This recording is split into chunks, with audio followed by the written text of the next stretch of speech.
Okay, so a lot of people were asking me in the comments section, like, what did I mean by the whole ex girlfriend situation? So let me get into it. What I meant was how disappointed I was to see that Lisa Marie Presley, I know she is not on this earth anymore, but the way that she talked about Michael Jackson, saying that he was a freak and that's why she didn't want nothing to do with him. But then after hanging out with him, all of a sudden she was like, oh, this guy is cool after all. And I could see myself with him. That's crazy. And there's several other things that she said, like when she did a lot of the interviews with like Diane Sawyer and Oprah and all them other people that shouldn't even have a platform to be talking about anything, especially as much as they disrespected Michael Jackson. She made it seem like she was so embarrassed and ashamed and in like openly admittingly like, oh, I don't know what I was thinking. Ugh. That was the vibe she gave off. Like, I know. I don't know what I was thinking. I don't know. If you didn't watch the interviews, go watch them. Okay? And then Debbie Rowe, when she was, Debbie Rowe is a homegirl because she stood up for him. And she didn't let anybody disrespect him ever. And then we had Diana Ross. We know. We don't need to go deep and down the rabbit hole for that one, but we already know. But there was one time where she actually stood up for him. But who stood up for him against her, though? When she said, oh, I'm not going to sit here and let you make fun of Michael because I love him and he's my friend and whatever. Yeah, that's cool. But you made him look crazy because he even said that he thought he was in a relationship with you the whole time. But he thought it come to find out it was only in his head because you were parading around with him downtown, painting the town red and then, doing this and a little bit of that. And then all of a sudden it's like, oh, I don't know him like that. Like, he's just a friend. Yeah. And then Brooke Shields, beautiful woman, right? Beautiful woman. And they had a thing. But according to her, he went out on interviews and said, I took her with me to these award shows. I'm hanging out with her. We're dating. She's somebody I like. I love her. And then she comes out and says, he's just a friend. I got a boyfriend. And even if I didn't have a boyfriend, we're just friends. Another one that made him look crazy. And the list goes on and on. There's Madonna, there's everyone else that, he came across and that he was actively like the Tatiana girl. I don't know what she's up to, but yeah, there was all these girls that dated Michael Jackson and swore up and down like it was like take one for the team type of thing. Are you kidding? This is Michael Jackson. Like, I don't even yeah.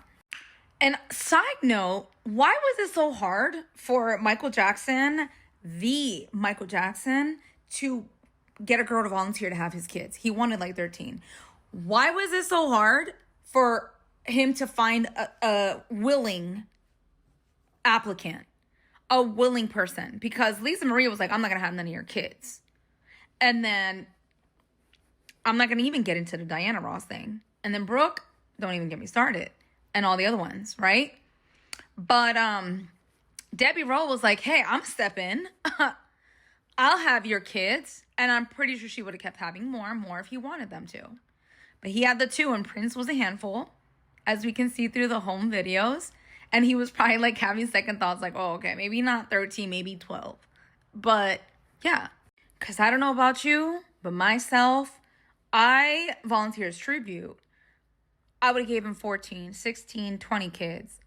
Twins, triplets, quadruplets. What are we talking here? Mind you, Michael Jackson could have had any freaking body he wanted. And it's crazy because the people that he wanted acted like they didn't want him. And that to me is absolutely making me mad. Because I'm like, are you serious? Do you know something we don't know? Because I'm pretty sure there's nothing you can say that can alter the fact that he could have had whoever he wanted. He could have had the Queen of the Niles if he wanted to. And because of media and the whole television at the time trying to make him seem like he was this monster, everybody's like, ugh, yuck, cooties, or however you say that. Like he's the freaking kukui, like the kuko, like a monster. And then now that he was no longer on Earth after he passed away, and everybody want to come out of the woodworks talking about defending him, and we love him, and I love him, and he was love my life, and I stayed by the casket for 45 days and 45 nights because I couldn't let go of the fact that the person I love, is gone. Did he know that while he was here? No. It had to take for him to go bye-byes for you to be like, hey, I love you, don't go. Heaven can wait. And I could keep on rambling on, but I know there's a lot of people that are going to be mad about the video and start talking crap, especially when it comes to the whole Diana Ross situation, because, y'all sensitive. So, well, some of y'all not. If you get upset, it's because you're one of those sensitive people. And so the truth is, the fact is that Diana Ross played him the worst out of all of them. She played him the worst. She had that man looking like he was some obsessed fan, and he was just like stalking her around while she did her career, and she's all like, ooh, stay away from me. I don't like you like that. Insane. And then Lisa Marie gets with him, marries him. Did you ever love that man? And then you guys wonder why he kept saying he was the loneliest man in the world.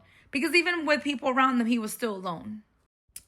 And that's why no matter how many fans he had, he was a global superstar, a comet in the sky, a shooting star, an angelic figure. And yet he was alone.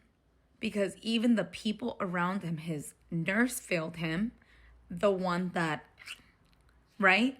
His so-called friends failed him. His freaking company that he bought the catalog with failed him. His father failed him. The people that was doing his surgery in his nose failed him. The girl that he married failed him. The people that mentored him failed him. So how do you expect someone to not feel lonely when everybody around you is not even with you like that? I could keep going on. His mom failed him.